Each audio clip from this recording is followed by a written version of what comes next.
إن الحمد لله نحمده ونستعينه ونستهديه ونعوذ بالله من شرور أنفسنا ومن سيئات أعمالنا من يهدي الله فلا مضل له ومن يضلل فلا هادي له والصلاة والسلام على سيدنا محمد أشرف المرسلين وخاتم النبيين.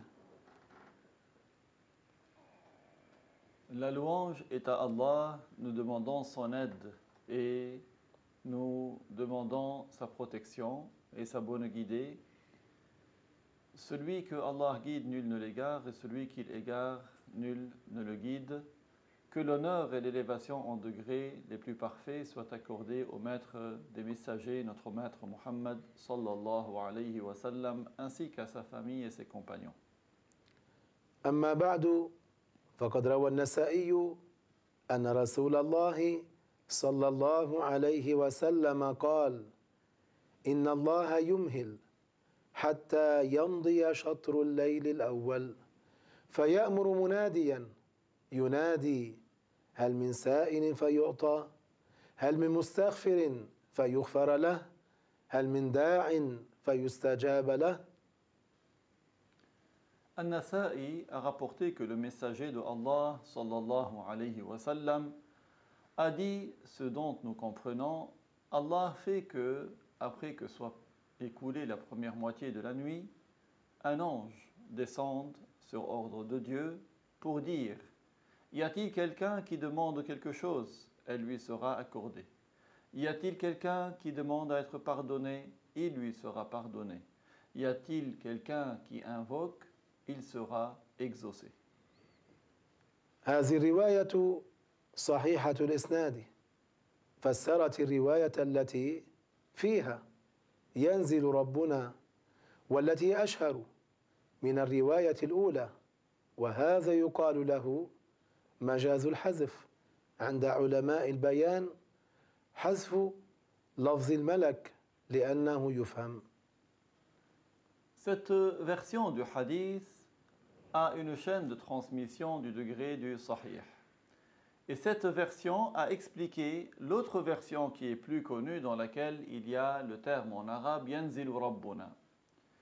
En fait, cette deuxième version, qu'il ne faut pas traduire par Dieu descend, est ce qu'on appelle dans la langue arabe majazul hadf, c'est-à-dire dans la rhétorique et l'éloquence, on peut, dans la langue arabe, omettre le nom et conserver le complément du nom. Parce que ici, il s'agit d'un ange qui descend, c'est-à-dire c'est l'ange de Dieu. L'ange a été omis parce qu'il est connu, et c'est le mot Dieu en arabe, Allah, qui est resté. وقال الحافظ المتبحر عبد الرحمن بن الجوزي الحنبلي في كتابه الباز الأشهب بعد ذكر حديث النزول ما نصه: إنه يستحيل على الله عز وجل الحركة والنقلة والتغيير. Le Hafiz, l'illustre savant Abdurrahman ibn al-Jawzi, le Hanbalite, dans son livre Al-Baz al-Ashhab, après la mention du hadith dans sa deuxième version, connue sous le nom de hadith al-Nuzul, il a dit: il est impossible à propos de Dieu qu'il bouge ou qu'il se déplace ou qu'il change. ثم قال: وواجب على الخلق اعتقاد التنزيه وامتناع تجويز النقلة، وأن النزول الذي هو انتقال من مكان إلى مكان يفتقر إلى ثلاثة أجسام. Puis il a ajouté: c'est un devoir pour les créatures d'avoir la croyance que Dieu est exempt de toute ressemblance avec ses créatures, ce qu'on appelle en arabe at-tanzih. Il est un devoir pour les créatures de s'abstenir de rendre possible à propos de Dieu le déplacement, et il a ajouté que la descente c'est un déplacement d'un endroit élevé vers un endroit qui est inférieur. قال يفتقر إلى ثلاثة أجسام جسم عال وهو مكان الساكن وجسم سافل وجسم ينتقل من علو إلى أسفل وهذا لا يجوز على الله قطعا. Il a expliqué que la descente nécessite 3 corps. Un corps élevé qui est l'emplacement de ce corps avant son déplacement, un corps inférieur et le corps qui se déplace de haut vers le bas. Et ceci est impossible catégoriquement à propos de Allah.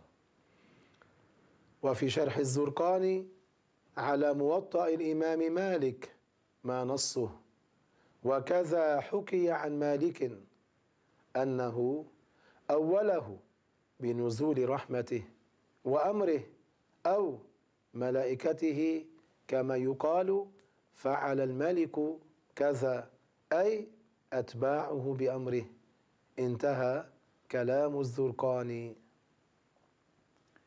Par ailleurs, dans le commentaire de Az-Zurqani qu'il a fait sur le Muwatta de l'imam Malik, qu'Allah l'agrée, il a dit, il a également été rapporté de Malik qu'il a fait le ta'wil, l'interprétation par un autre sens que le sens apparent du hadith de An-Nuzul. Il a dit que cela veut dire que c'est la miséricorde de Dieu qui descend, ou que ce sont les ordres de Dieu, ou encore ses anges. Tout comme lorsqu'on dit tel roi a fait telle chose, c'est-à-dire les gens qui étaient à son ordre ont fait cette chose pour lui sur son ordre. ومعنى ما ورد في الحديث شطر الليل الأول أي النصف الأول منه والمعنى أنه ينزل ملك بأمر الله كل ليلة مما فوق السماء الدنيا إلى السماء الدنيا. La signification de la phrase dans le hadith Shatrul Layl al-Awwal, c'est-à-dire la première moitié de la nuit. Cela veut dire qu'il y a un ange qui descend sur ordre de Dieu chaque nuit, d'au-dessus du ciel du bas-monde jusqu'au ciel du bas-monde. فينادي بأمر الله يقول مبلغا عن الله هل من داع فيستجاب له هل من مستغفر فيغفر له هل من سائل فيعطى. Cet ange, sur ordre de Dieu, dit en transmettant de la part de Dieu, est-ce qu'il y a quelqu'un qui invoque, il sera exaucé. Est-ce qu'il y a quelqu'un qui demande à être pardonné, il lui sera pardonné. Est-ce qu'il y a quelqu'un qui demande quelque chose, elle lui sera accordée. فمن وافق دعاؤه تلك اللحظة التي ينادي فيها الملك في الليل استجاب الله دعاءه إن شاء. Celui dont l'invocation coïncide avec le moment dans lequel l'ange transmet pendant la nuit, alors Allah exauce son invocation s'il veut. لأنه في كل ليلة يوجد وقت يستجاب فيه الدعاء. En effet, chaque nuit, il y a un temps dans lequel l'invocation est exaucée. الديكة عندما تصيح بالليل معناه أنها رأت الملائكة فالدعاء تلك الساعة فيه فائدة. Lorsque, par exemple, les coqs poussent leurs cris pendant la nuit, cela veut dire qu'ils ont vu des anges. Les invocations sont alors une source de grand profit à ce moment-là. On espère que les invocations soient exaucées. الدعاء في ذلك الوقت يستجاب وقد قال رسول الله صلى الله عليه وسلم إذا سمعتم صياح الديكة فاسألوا الله من فضله فإنها رأت ملكا كما رواه البخاري ومسلم وأبو داود وغيرهم. L'invocation est donc exaucée. Et le messager de Allah, sallallahu alayhi wa sallam, nous a appris dans un hadith duquel nous comprenons, lorsque vous entendez le cri du coq, alors demandez la grâce de Dieu, car le coq aura vu un ange. Cela a été rapporté par Al-Bukhari, Muslim, Abu Daoud et d'autres. Allahumma ati nufusana taqwaha wa zakkiha anta khayru man zakkaha anta waliyuha wa mawlaha. Ô Allah, accorde à nos âmes la piété et purifie nos âmes. Certes, tu es celui qui les purifie, tu es celui à qui nos âmes appartiennent. وآخر دعوانا أن الحمد لله رب العالمين. الوارث الرشيد الصبور الذي ليس كمثله شيء وهو السميع البصير.